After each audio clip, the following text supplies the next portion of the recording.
ADB company കൊച്ചിയിലേക്ക് കടന്നു വരുന്നത് സ്വകാര്യവൽക്കരണം തന്നെയാണ്. മറ്റൊരു വശത്ത് ഇത്തരത്തിലുള്ള സ്വകാര്യവൽക്കരണത്തിന്റെ ദൂഷ്യഫലങ്ങൾ ഏറ്റവും അധികം അനുഭവിക്കുന്നത് സമൂഹത്തിലെ പാർശ്വവൽക്കരിക്കപ്പെട്ട വിഭാഗങ്ങളാണ്. കുടിവെള്ളം എന്ന് പറയുന്നത് ജനങ്ങൾക്ക് ഉപകാരപ്രദമായിട്ട് വിതരണം ചെയ്യേണ്ട ഒരു വസ്തുവാണ്. വായു പോലെ തന്നെ ഏറ്റവും പ്രധാനപ്പെട്ട ഒന്നാണ് കുടിവെള്ളം.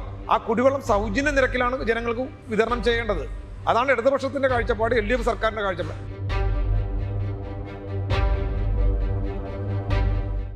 ഏഷ്യൻ ഡെവലപ്മെന്റ് ബാങ്കിന്റെ വായ്പ ഉപയോഗിച്ച് നടപ്പാക്കാൻ ഉദ്ദേശിക്കുന്ന Kerala urban water services improvement project Kochi നഗരത്തിലെ ജലവിതരണ സംവിധാനത്തെ സ്വകാര്യവൽക്കരിക്കാനുള്ള നടപടികളുടെ ഭാഗമാണെന്ന ആശങ്കയുയരുന്നു. പദ്ധതി നടപ്പിലായാൽ വാട്ടർ അതോറിറ്റി ജീവനക്കാരുടെ തൊഴിൽ സുരക്ഷ ഇല്ലാതാകുമെന്നും ബഹുരാഷ്ട്ര കുത്തകകൾ ജലവിതരണ സംവിധാനത്തെ പൂർണ്ണമായി ഹൈജാക്ക് ചെയ്യുമെന്നും കേരള വാട്ടർ അതോറിറ്റി ജീവനക്കാരും യൂണിയനുകളും ആരോപിക്കുന്നു. സാമ്പത്തിക ക്രമക്കേടുകളടക്കം ഗുരുതര സ്വഭാവത്തിലുള്ള ആരോപണങ്ങളാണ് ഉയരുന്നത്. കുടിവെള്ള മേഖലയിലെ സ്വകാര്യവൽക്കരണം എന്ന് പറയുന്നത് കേരളത്തെ സംബന്ധിച്ചിടത്തോളം, അല്ലെങ്കിൽ കേരളത്തിന്റെ സാമൂഹ്യ രാഷ്ട്രീയ പശ്ചാത്തലത്തിൽ നമുക്ക് അന്യമായിട്ടുള്ളൊരു കാര്യം. പ്രായോഗികമായിട്ട് നമ്മൾ അതിൻ്റെ ഭവിഷ്യത്തുകൾ അറിഞ്ഞിട്ടില്ല. കാരണം എല്ലാ സംസ്ഥാനങ്ങളെയും ഇത്തരത്തിലുള്ള ഒരു സ്റ്റേറ്റ് ലെവൽ നോഡൽ ഏജൻസി കുടിവെള്ള മേഖലയിൽ പ്രവർത്തിക്കുന്നത് വികേന്ദ്രീകൃതമായ സംവിധാനങ്ങളിലേക്ക് മാറ്റപ്പെട്ടപ്പോൾ കേരളം എന്ന് പറയുന്ന ഒരു സംസ്ഥാനത്ത് മാത്രമാണ് ഒരു ബദൽ സംവിധാനം എന്ന നിലയ്ക്ക് സംസ്ഥാന തലത്തിൽ കുടിവെള്ള വിതരണം ഒറ്റ ഏജൻസി എന്ന നിലയ്ക്ക് കേരള വാട്ടർ അതോറിറ്റി ഏറ്റെടുത്ത് നടപ്പിലാക്കുന്നത്. ഈ പ്രോജക്റ്റ് അനുസരിച്ച് 10 വർഷത്തേക്ക് കൊച്ചിയിലെ കുടിവെള്ള വിതരണം പൂർണ്ണമായും അതിൻ്റെ നിയന്ത്രണം പൂർണ്ണമായും സൂയസ് എന്ന് പറയുന്ന ഒരു കമ്പനിക്ക് കൈമാറുകയാണ്.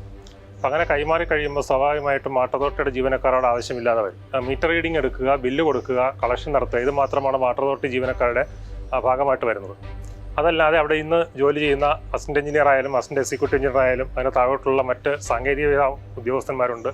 അതുപോലെ തന്നെ പമ്പ് ഹൗസുകളിൽ ജോലി ചെയ്യുന്ന ഓപ്പറേറ്റർമാരുണ്ട്. അപ്പോൾ ഇവരെ എല്ലാവരെയും അവിടെ നിലനിർത്തേണ്ട ആവശ്യമില്ലാതെ വരും. സ്ഥിരം ജീവനക്കാരെ സംബന്ധിച്ച് അവർക്ക് മറ്റ് ജില്ലകളിലേക്കുള്ള മറ്റ് സ്ഥലങ്ങളിലേക്ക് മാറ്റി കൊടുക്കേണ്ടി വരും. പക്ഷേ കരാർ ജീവനക്കാർക്ക് അവരുടെ തൊഴിൽ നഷ്ടമാകും. ഇത് വലിയൊരു സാമൂഹ്യ പ്രത്യാഘാതമായിരിക്കും സൃഷ്ടിക്കുക. പദ്ധതിയുടെ നിർവഹണം, അതുപോലെ തന്നെ ആ പദ്ധതിയുമായി ബന്ധപ്പെട്ട അറ്റകുറ്റപ്പണികൾ, അതിൻ്റെ മറ്റ് റവന്യൂ പിരിക്കുന്ന ഉൾപ്പെടെയുള്ള മുഴുവൻ കാര്യങ്ങൾ അവരാണ് ചെയ്യുന്നത്. സ്വാഭാവികമായി ആ പ്രദേശത്തെ 270ഓളം വരുന്ന ജീവനക്കാരെ കൊച്ചി കോർപ്പറേഷനിൽ നിന്ന് മാറ്റുന്ന ഒരവസ്ഥയുണ്ട്. അത് തീർച്ചയായിട്ടും സ്വകാര്യവൽക്കരണം തന്നെയാണ്. തിരിച്ച് ആ സ്കീമിലേക്ക് തിരിച്ചൊരു റീഡിപ്ലോയ്മെൻറ്റ് ഉണ്ടാവുക എന്നൊക്കെ പറയുന്നത് നമ്മുടെ മുൻകാല അനുഭവങ്ങൾ വെച്ചിട്ട് ഉണ്ടായിട്ടില്ല. ബഹുമാനപ്പെട്ട മുഖ്യമന്ത്രി അതുപോലെ തന്നെ ഈ മേഖലയിലെ മന്ത്രിയായിട്ടുള്ള ബഹുമാനപ്പെട്ട റോഷി അഗസ്റ്റിൻ സാർ അടക്കമുള്ള ആൾക്കാർ പറഞ്ഞത് ജീവനക്കാരുടെ സംഘടനയുമായി ചർച്ച നടത്തിയതിന് ശേഷം മാത്രമേ കരാറിൽ ഏർപ്പെടുള്ളൂ എന്നാണ് പറയുന്നത്. പക്ഷേ ഇപ്പോൾ മന്ത്രിസഭയുടെ പരിഗണനയിലേക്ക് എത്തിക്കഴിഞ്ഞു സാധനം. പക്ഷേ ഈ സമയം വരെ പറഞ്ഞ വാക്ക് പാലിക്കപ്പെട്ടിട്ടില്ല എന്നൊരു വിഷമം ഈ മേഖലയിലെ അംഗീകൃത സംഘടനകൾക്കും അതുപോലെ തന്നെ മുഴുവൻ ജീവനക്കാർക്കും ഉണ്ട്. ഏത് ആഗോള കമ്പനിയും ഏത് ഇത്തരത്തിലുള്ള സർവീസ് മേഖലയിലേക്ക് കടന്നു വരുന്നതും ലാഭം കണ്ടുകൊണ്ട് മാത്രമാണ്. അല്ലാത്ത ഒരു അനുഭവം നമുക്ക് ഇത്തരത്തിലുള്ള സേവന മേഖലകളിലോ മറ്റു ഏതെങ്കിലും ബിസിനസ് സെക്ടറിലാണെങ്കിൽ പോലും നമുക്ക് അങ്ങനെ ഒരു മറിച്ചൊരു അനുഭവമില്ല. ഏതൊരു സംസ്ഥാനത്തും അല്ലെങ്കിൽ ഏതൊരു രാജ്യത്തും കുടിവെള്ളം സ്വകാര്യവൽക്കരിച്ചതുപോലെ തന്നെ ഈ കൊച്ചി കേന്ദ്രീകരിച്ചുള്ള ഈ കുടിവെള്ളവൽക്കരണത്തിൻ്റെ ഒരു ഘട്ടത്തിൽ ഇതിൻ്റെ പ്രൈസ് ഉൾപ്പെടെയുള്ള കാര്യങ്ങൾ അവർക്ക് നിശ്ചയിക്കുന്ന രീതിയിലേക്ക് അത് മാറ്റപ്പെടുമെന്നുള്ള കാര്യത്തിൽ ഞങ്ങൾക്ക് യാതൊരു സംശയമില്ല. അതാണ് നമ്മുടെ അനുഭവങ്ങൾ തെളിയിച്ചിട്ടുള്ളത്. കുടിവെള്ളത്തിൻ്റെ വെള്ളക്കരം നിശ്ചയിക്കുന്നതിനുള്ള സോഫ്റ്റ്വെയർ അവർക്ക് ഡിസൈൻ ചെയ്യാനുള്ള സ്വാതന്ത്ര്യമുണ്ട്. അത് കൊച്ചിയിലെ മാത്രമല്ല, കേരളത്തിലെ സംസ്ഥാന സർക്കാരിൻ്റെ കീഴിൽ വരുന്ന കേരള വാട്ടർ അതോറിറ്റിയുടെ കുടിവെള്ളക്കരം നിശ്ചയിക്കുന്നതുമായി ബന്ധപ്പെട്ട് പോലും അത് നിശ്ചയിക്കുക, അതിൻ്റെ സോഫ്റ്റ്വെയർ ഉൾപ്പെടെയുള്ള കാര്യങ്ങൾ തയ്യാറാക്കാൻ അവർക്ക് ഇതിൽ ഈ നമ്മുടെ ടെൻഡർ വ്യവസ്ഥകൾ ചെയ്യപ്പെട്ടിരിക്കുന്നു. അപ്പോൾ അതിൻ്റെയൊക്കെ അർത്ഥം എന്താണ്? കൊച്ചി നഗരത്തിലെ കുടിവെള്ളത്തിൻ്റെ പരിപാലനത്തിന് വേണ്ടി മാത്രം 30 കോടി രൂപയാണ് ഒരു വർഷം അവർക്ക് കൊടുക്കേണ്ടത്. ഈ പ്രൈസ് എസ്കലേഷൻ ക്ലോസും കൂടി ഇതിനകത്തുള്ളത് കൊണ്ട് 30 കോടി രൂപ എന്ന് പറയുന്നത് വീണ്ടും വർദ്ധിച്ചുകൊണ്ടേയിരിക്കും. അപ്പോൾ അവസാനത്തെ 3 വർഷം നമ്മുടെ ലോണെന്ന് പറയുന്നത് 7 വർഷം വരെയാണ്. അവസാനത്തെ 3 വർഷം ഗവൺമെൻറ് അഥവാ വാട്ടർ അതോറിറ്റിയാണ് അത് കൊടുക്കേണ്ടത്. സ്വാഭാവികമായിട്ടും റവന്യൂവിൽ നിന്നായിരിക്കും കൊടുക്കേണ്ടി വരിക. ആ 30 കോടി എന്ന് പറയുന്നത് അന്ന് ചിലപ്പോൾ 40-50 കോടിയായിട്ട് വരാം. അപ്പോൾ അതിനനുസരിച്ച് സ്വാഭാവികമായിട്ടും വാട്ടർ ചാർജ് വർദ്ധിപ്പിക്കേണ്ടി വരും. അതൊരു വശം. മറ്റൊരു വശത്ത് ഇത്തരത്തിലുള്ള സ്വകാര്യവൽക്കരണത്തിൻ്റെ ദൂഷ്യഫലങ്ങൾ ഏറ്റവും അധികം അനുഭവിക്കുന്നത് സമൂഹത്തിലെ പാർശ്വവൽക്കരിക്കപ്പെട്ട വിഭാഗങ്ങളാണ്. ദുർബല ജനവിഭാഗങ്ങളും പാർശ്വവൽക്കരിക്കപ്പെട്ട ജനവിഭാഗങ്ങളുമാണ് ഇതിൻ്റെ ഏറ്റവും വലിയ ദൂഷ്യം അനുഭവിക്കേണ്ടി വരിക. ടെൻഡർ തുകയേക്കാൾ 23 മുതൽ 26% അധിക തുകയ്ക്കാണ് ടെൻഡർ നടപടികളിലേക്ക് പോയിരിക്കുന്നത്. തീർച്ചയായിട്ടും 10% വരെ അധിക തുകയ്ക്ക് മാത്രമേ വാട്ടർ അതോറിറ്റി സാങ്ഷൻ ചെയ്യാൻ പറ്റുള്ളൂ. അതിന് മുകളിലാണെങ്കിൽ മന്ത്രിസഭയുടെ അനുമതി വേണം. അതുകൊണ്ടാണ് ഇപ്പോൾ മന്ത്രിസഭയുടെ പരിഗണനയിലേക്ക് പോയിരിക്കുന്നത്. അതല്ലായിരുന്നെങ്കിൽ ഇപ്പോഴീ പദ്ധതിയിലേക്ക് കടന്നേനെ.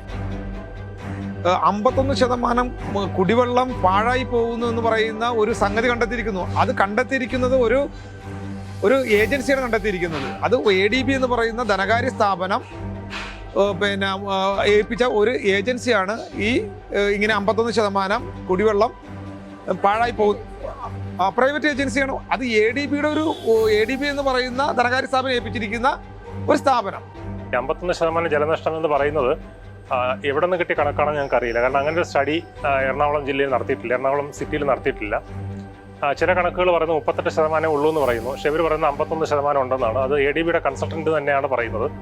അപ്പോൾ ഇതിൻ്റെ പ്രധാനപ്പെട്ട ഒരു വസ്തുത, ഈ ടെൻഡർ അനുബന്ധിച്ച് ഈ സൂയസിന് കൊടുത്തിരിക്കുന്ന ടാർഗറ്റ് എന്ന് പറയുന്നത് ഈ ജലനഷ്ടം 20% കുറയ്ക്കുക എന്നുള്ളതാണ്. അപ്പോൾ യഥാർത്ഥ ജലനഷ്ടം 51% ഉണ്ടെങ്കിൽ ഒരു 30%-ഓളം കുറയ്ക്കണം. പക്ഷേ യഥാർത്ഥ ജലനഷ്ടം 38% ആണെങ്കിൽ ഒരു 18% കുറച്ചാൽ മതി. അപ്പോൾ അതനുസരിച്ച് അവർ ചെയ്യുന്ന വർക്കിൻ്റെ ക്വാണ്ടിറ്റി അതനുസരിച്ച് മാറി വരും. എന്നാലും അവരുടെ പ്രതിഫലം മാറുന്നില്ല എന്നുള്ളതാണ് എൻ്റെ പ്രധാനപ്പെട്ട വസ്തുത. ഇപ്പോൾ കൊച്ചി കോർപ്പറേഷനിലാണ് ഈ പദ്ധതി നടപ്പിലാക്കുന്നത്. അങ്ങനെയാണെങ്കിൽ കോർപ്പറേഷനെ ഈ വിവരം അറിയിച്ചിട്ടുണ്ടോ? കോർപ്പറേഷനിലെ കൗൺസിലർമാരും ബഹുമാനപ്പെട്ട കോർപ്പറേഷൻ മേയറും ഈ വിവരം അറിഞ്ഞിട്ടുണ്ടോ? GCDA chairperson ഇതറിഞ്ഞിട്ടുണ്ടോ? അവിടുത്തെ ജനങ്ങൾക്ക് ഇതിനെക്കുറിച്ച് ബോധവാനാണോ? ജനപ്രതിനിധികൾ, MLA-മാർ ഉൾപ്പെടെയുള്ള ജനപ്രതിനിധികൾ ഇതറിഞ്ഞിട്ടുണ്ടോ?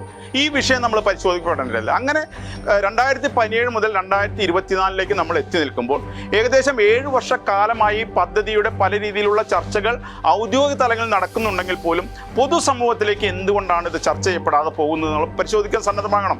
5700 വരുന്ന പൊതു ടാപ്പുകൾ ഇല്ലാതാക്കുന്നു. ഇത് അവിടുത്തെ ജനങ്ങൾ പരിശോധിക്കപ്പെട്ടിട്ടുണ്ടോ? കോർപ്പറേഷൻ പരിശോധിക്കപ്പെട്ടിട്ടുണ്ടോ? ഇത്തരത്തിലുള്ള കാര്യങ്ങളാണ് അതിൽ പറയുന്നത്. ലീക്കേജ് ആയിട്ടുള്ള വെള്ളം സംരക്ഷിച്ചുകൊണ്ട് ആ ലീക്കേജ് ആയിട്ടുള്ള വെള്ളം ജനങ്ങൾക്ക് 24/7 ആക്കി കൊടുക്കുമെന്നാണ് പറയുന്നത്. അതായത് നഷ്ടപ്പെടുന്ന വെള്ളത്തെ സേവ് ചെയ്തുകൊണ്ടാണ് ഇവരിവിടെ പൂർണ്ണമായും പുതുതായിട്ട് ഉൽപ്പാദിപ്പിക്കാതെ 24/7 വെള്ളം എത്തിക്കാൻ പോകുന്നത്. അതിനോടൊപ്പം പറയുന്നു 190 ml പുതിയ പ്ലാന്റ് എടുക്കുമെന്ന്. അപ്പോൾ 190 ml പുതിയ പ്ലാന്റ് എടുത്തുകൊണ്ട് വെള്ളം ഉൽപ്പാദിപ്പിക്കുന്നുവെങ്കിൽ എന്തിനാണ് പിന്നെ പഴയ പ്രോജക്റ്റ്?